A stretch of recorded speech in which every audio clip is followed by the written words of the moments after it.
Hello అండి. విరిగే జున్ను పాలతో పన్నీర్ ఎలా చేయాలో చూద్దామా? ఈ ప్రాసెస్ అయితే చాలా ఈజీ. మన దగ్గర జున్ను పాలు ఉంటే వాటిని గిన్నెలో పోసి స్టవ్ మీద పెట్టేసామనుకోండి, సిమ్‌లో పెట్టేస్తే పాలు వేడవ్వడం స్టార్ట్ అవ్వంగానే వాటంతట అవే విరుగుతాయి. మనం ఇందులో లెమన్ కానీ, వెనిగర్ గానీ ఏమీ వేయాల్సిన అవసరం లేదు. పాలు మొత్తం విరిగిపోయి వాటర్ ఇలా సెపరేట్ అయిపోతాయి కదా!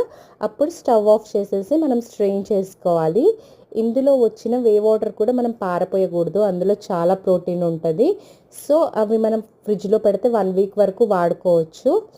దాన్ని రైస్‌లో యూజ్ చేసుకోవచ్చు. ఇంకా కర్రీస్‌లో యూజ్ చేసుకోవచ్చు. ఇంకా చపాతీ కలిపేటప్పుడు అలా ఎలా అయినా యూజ్ చేసుకోవచ్చు. వాటర్ మొత్తం స్ట్రెయిన్ చేసేసాక మనకి ఈ వచ్చిన పన్నీర్ ఉంటది కదా! దాన్ని బట్టలో గట్టిగా చుట్టేసి దాని మీద ఏమన్నా బరువు పెట్టామనుకోండి, పన్నీర్ గట్టిగా అయిపోయిద్ది. దాన్ని మనం కర్రీస్‌లోకి యూజ్ చేసుకోవచ్చు. ఏదైనా చేసుకోవచ్చు పన్నీర్‌తో. మనకి ఏ షేప్‌లో కావాలంటే ఆ షేప్‌లో చేసుకొని దాని మీద బరువు పెడితే అదే షేప్ వస్తది మనకు పన్నీరు. నేనైతే పావు లీటరే జున్ను పాలు తీసుకున్నాను. నాకు దానికి ఇంత క్వాంటిటీ పన్నీర్ వచ్చింది.